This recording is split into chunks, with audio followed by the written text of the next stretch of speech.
إن الحمد لله نحمده تعالى ونستعينه ونستغفره ونعوذ بالله من شرور أنفسنا وسيئات أعمالنا. من يهده الله فلا مضل له ومن يضلل فلا هادي له، وأشهد أن لا إله إلا الله وحده لا شريك له، وأشهد أن محمدًا عبده ورسوله صلى الله عليه وعلى آله وصحبه وسلم. يا أيها الذين آمنوا اتقوا الله حق تقاته ولا تموتن إلا وأنتم مسلمون. يا أيها الناس اتقوا ربكم الذي خلقكم من نفس واحدة وخلق منها زوجها وبث منهما رجالا كثيرا ونساء، واتقوا الله الذي تساءلون به والأرحام إن الله كان عليكم رقيبا. يا أيها الذين آمنوا اتقوا الله وقولوا قولا سديدا يصلح لكم أعمالكم ويغفر لكم ذنوبكم، ومن يطع الله ورسوله فقد فاز فوزا عظيما. أما بعد، فإن أصدق الحديث كتاب الله، وخير الهدي هدي محمد صلى الله عليه وعلى آله وصحبه وسلم، وشر الأمور محدثاتها، وكل محدثة بدعة، وكل بدعة ضلالة، وكل ضلالة في النار.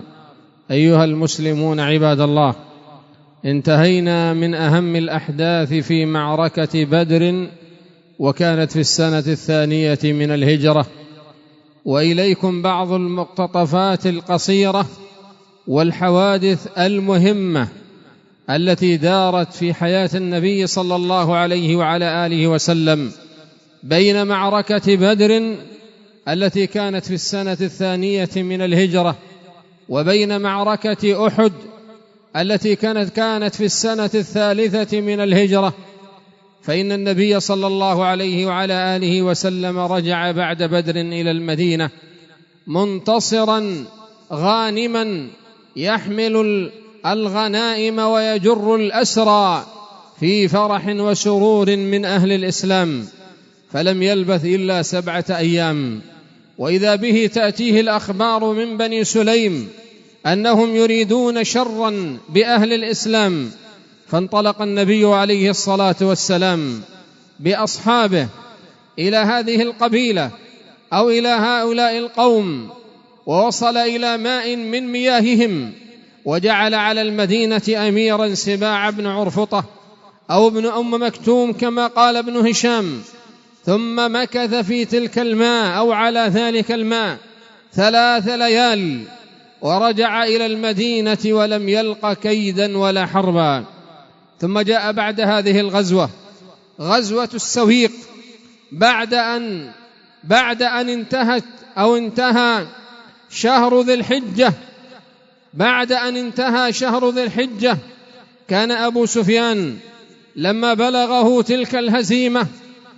بلغته تلك الهزيمة النكراء وقتل سادات أهل مكة، نذر أن لا يمس رأسه ماء حتى يأخذ بالثأر، وحتى يفعل بأهل المدينة الأفاعيل.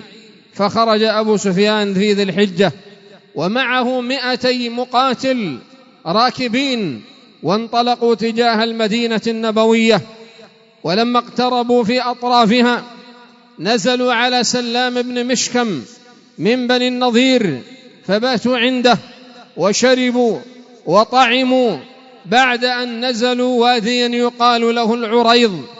فلما أصبحوا وقد أخذوا الأخبار من هذا اليهودي عدوا على نخل بعض أهل المدينة فجعلوا يحطمونها، ثم وجدوا رجلا من الأنصار وحليفا له في تلك النخيل فقتلوه، ثم فروا هاربين. فنذر بهم النبي صلى الله عليه وعلى آله وصحبه وسلم، فخرج في إثرهم مع أصحابه، وقد جعل على أهل المدينة أبا لبابة بشير بن عبد المنذر.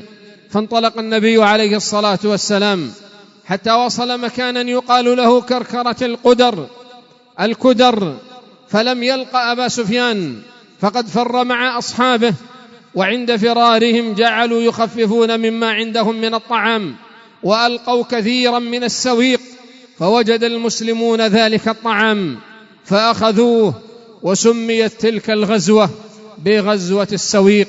ورجع النبي عليه الصلاة والسلام إلى المدينة ولم يلق كيدا ولا حربا. ثم مرت الأيام وانطلق عليه الصلاة والسلام في غزوة في أول صفر من السنة 3 من الهجرة إلى بلاد نجد يريد غطفان، وأمر على المدينة عثمان بن عفان رضي الله عنه، ووصل إلى بعض بلاد نجد ومكث فيها حتى انتهى شهر صفر ولم يلق عدوا ولا كيدا. ثم رجع النبي عليه الصلاة والسلام، فلما انتهى شهر صفر ودخل ربيع الأول ومضى أيضا، فخرج في ربيع الثاني إلى بلاد نجد يريد قريشا، ووصل إلى ماء يقال له أو مكان يقال له بحران، وقد استخلف على المدينة ابن أم مكتوم رضي الله تعالى عنه. ثم رجع عليه الصلاة والسلام ولم يلق أحدا. ومن الأحداث العظيمة التي حصلت في هذه الفترة ما حصل من بني قينقاع من نقض العهود ومخالفة العهود. فقد جاء عن عبد الله بن عباس رضي الله عنه عند البيهقي وغيره أن النبي صلى الله عليه وعلى آله وسلم انطلق إلى بني قينقاع في سوقهم، وكان سوقا مشهورا في المدينة، فقال لهم: يا بني قينقاع، يا معشر يهود، أسلموا لا يصيبكم مثل ما أصاب قريش، فإنكم تعلمون أني رسول الله وهو عهد الله عز وجل إليكم. فقالوا له: يا محمد، إنك تحسب أننا قومك، إنك لقيت قوما لا خبرة لهم بالحرب، ولو حاربناك لعلمت أننا نحن الناس. فقال ابن عباس رضي الله عنه: ففيهم نزل قول الله عز وجل: قل للذين كفروا ستغلبون وتحشرون إلى جهنم وبئس المهاد. قد كان لكم آية في فئتين التقتا، فئة تقاتل في سبيل الله وأخرى كافرة يرونهم مثليهم رأي العين، والله يؤيد بنصره من يشاء. قال عاصم بن عمر بن قتادة يروي عن الصحابة رضي الله عنهم أن بني قينقاع هم أول الناس نقضا للعهد من اليهود، فانطلق إليهم النبي عليه الصلاة والسلام فحاصرهم، فنزلوا على حكمه وأمره. وبينما هم في تلك المأزق وفي هذه الحالة يأتي المنافق عبد الله ابن أبي بن سلول فيقول: يا محمد، أحسن إلى موالي، أحسن في موالي. فأعرض عنه النبي عليه الصلاة والسلام، فأدخل يده في جيبه، فقال له النبي عليه الصلاة والسلام: أرسلني حتى تغير وجهه. فقال: والله يا محمد لن أرسلك حتى تحسن في موالي 400 حاسر و300 دارع منعوني من الأسود والأحمر تحصدهم في غداة واحدة، إني رجل أخشى الدوائر. فقال النبي عليه الصلاة والسلام: هم لك. رواه ابن إسحاق وسنده حسن. فتركهم لعبد الله بن أبي بن سلول وأجلاهم من المدينة، وكانوا أول قوم أجلوا من مدينة رسول الله صلى الله عليه وعلى آله وسلم من اليهود. الحمد لله رب العالمين، حمدا كثيرا طيبا مباركا فيه كما يحب ربنا ويرضى. وأشهد أن لا إله إلا الله وحده لا شريك له، وأشهد أن محمدا عبده ورسوله صلى الله عليه وعلى آله وصحبه وسلم. من تلك الأحداث التي كانت بين بدر وأحد قصة كعب بن الأشرف. كعب بن الأشرف رجل يهودي أصله عربي من طي، وأمه يهودية من بني النضير. هذا الرجل كان يؤذي النبي صلى الله عليه وعلى آله وسلم، ولهذا يقول أهل العلم عند هذا: ليس كل اليهود بنو إسرائيل، فاليهود منهم من هو من بني إسرائيل، ومنهم من هو من يهود العرب. قال: فكان يؤذي النبي صلى الله عليه وسلم ويتشبب بالمؤمنات فازداد كيده وأذاه. جاء في الصحيحين عن جابر قال عليه الصلاة والسلام: من لكعب بن الأشرف فإنه قد آذى الله ورسوله. فقال محمد بن مسلمة: أنا يا رسول الله، وأذن لي أن أقول شيئا. فأذن له النبي صلى الله عليه وعلى آله وسلم. وكان محمد بن مسلمة بينه وبين كعب بن الأشرف علاقة ومودة، فانطلق إليه وتكلم معه وقال: إن هذا الرجل، يعني النبي صلى الله عليه وسلم، قد سألنا الصدقة وإنا جئنا نستسلفك. فقال كعب: والله لتملنه، والله لتملنه. فقال محمد: إنا قد اتبعناه ولا نريد أن نفارقه حتى ننظر ما يصير إليه أمره، وإنا جئنا نسألك وسقين أو وسق من التمر. فقال: ماذا ترهنوني؟ قال: ماذا تريد؟ قال: ترهنوني نساءكم. قال: كيف نرهنك نساءنا وأنت أجمل العرب؟ قال: إذن ترهنوني أبناءكم. قالوا: كيف نرهنك أبناءنا؟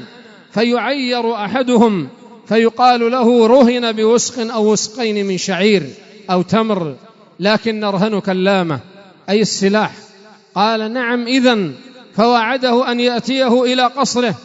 فانطلق بعد ذلك في ليلة من الليالي محمد بن مسلمة ومن معه في سريته، وفيهم أبو نائلة أخو كعب بن الأشرف من الرضاعة. فلما قرب من قصره وناداه سمع صوته فأراد الخروج، فقالت له زوجته: أين تخرج في هذا الوقت؟ فقال: إنما هو محمد بن مسلمة صديقي وأبو نائلة أخي. فقالت له في رواية: إني لأسمع صوتا فيه ريح الدم. فقال لها: إن الكريم إذا دعي إلى طعنة بليل لأجاب. فخرج كعب بن الأشرف. قال محمد بن مسلمة: إني أشم شعر رأسه، فإذا استمكنت منه فاقتلوه. فلما وصل إليهم قال: ما رأيتك اليوم ريحا أي طيبة؟ قال: تحتي أعطر نساء العرب وأكمل العرب. فقال له: وكان متوشحا لسيفه ذا شعر وافر.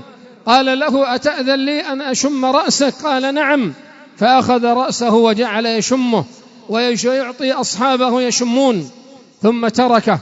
ثم قال له مرة ثانية: هل تأذن لي أن أشمه مرة أخرى؟ قال: نعم. فأخذ شعر رأسه، فلما استمكن منه قال: دونكم عدو الله. فضربوه حتى قتلوه، ثم جاءوا إلى النبي صلى الله عليه وعلى آله وصحبه وسلم فبشروه، فقال: أفلحت الوجوه عليه الصلاة والسلام. من الأحداث التي حدثت بعد غزوة بدر وقبل غزوة أحد زواج النبي صلى الله عليه وعلى آله وسلم بحفصة بنت عمر رضي الله تعالى عنها. فقد جاء في البخاري عن عمر قال: تأيمت حفصة من خنيس بن حذافة السهمي، مات بالمدينة بعد بدر وكان من أصحاب النبي صلى الله عليه وعلى آله وسلم. قال: فلقيت عثمان بن عفان فقلت له: هل لك في حفصة؟ أنكحك حفصة بنت عمر. قال: سأنظر في أمري. قال: فلبث أياما ثم لقيته فقال: قد بدا لي ألا أتزوج يومي هذا. قال عمر: فلقيت أبا بكر الصديق رضي الله عنه. قال: فقلت له: هل لك أن أزوجك حفصة بنت عمر؟ فسكت أبو بكر ولم يرد بشيء. قال: فوجدت في نفسي عليه أشد مما وجدت على عثمان. ومكثنا أياما فخطبها النبي عليه الصلاة والسلام وأنكحته إياها. ثم لقيت أبا بكر فقال: يا عمر، لعلك وجدت علي في نفسك حين عرضت علي حفصة فلم أجبك بشيء. قال: نعم. قال: إني سمعت النبي صلى الله عليه وسلم يذكرها، فما كنت لأفشي سر رسول الله صلى الله عليه وعلى آله وسلم، ولو تركها لقبلتها. ومن الأحداث العظيمة أو الأمور التي حصلت بين بدر وأحد زواج علي بن أبي طالب رضي الله تعالى عنه من فاطمة رضي الله تعالى عنها المبشر بالجنة مع سيدة نساء أهل الجنة فاطمة بنت رسول الله صلى الله عليه وعلى آله وسلم. يقول علي كما في الصحيحين قال كانت لي شارف حصلت لي من المغانم يوم بدر وأعطاني رسول الله صلى الله عليه وسلم شارفا آخر من المغنم أو من الخمس الذي يحصل لرسول الله صلى الله عليه وعلى آله وسلم. فصارت لعلي ناقتان. قال علي فواعدت رجلا من بني قينقاع من الصواغين أذهب أنا وإياه فنأتي بالإذخر فنبيعه على الصواغين من بني قينقاع.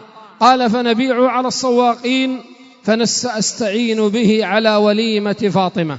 وهذا هو الشاهد، يستعين به على وليمة فاطمة إلى آخر قصته مع حمزة ومع عقره هاتين الشارفتين. وجاء عند البيهقي في دلائل النبوة وعند الترمذي وغيره عن علي رضي الله عنه أن جارية كانت تقول له يا علي اذهب فاخطب فاطمة من النبي عليه الصلاة والسلام فإنها تخطب فيترك علي وتكرر عليه هذه الجارية. فقال إني أستحي ماذا أقول لرسول الله صلى الله عليه وسلم وليس معي شيء. ثم حثته ثالثة فانطلق إلى النبي عليه الصلاة والسلام ومكث بين يديه وقال ما لك يا علي ألك حاجة ما الذي جاء بك؟ فلم يتكلم علي رضي الله عنه. فقال أتريد أن تخطب فاطمة؟ قال نعم. قال وماذا تستحلها به؟ قال ما عندي شيء يا رسول الله. قال أين درعك الحطمية التي أعطيتك؟ أين درعك الحطمية؟ قال يا رسول الله إنها لا تساوي 4 دراهم أو 4 دنانير. قال هاتها يا علي فقد زوجتكها بدرعك الحطمية.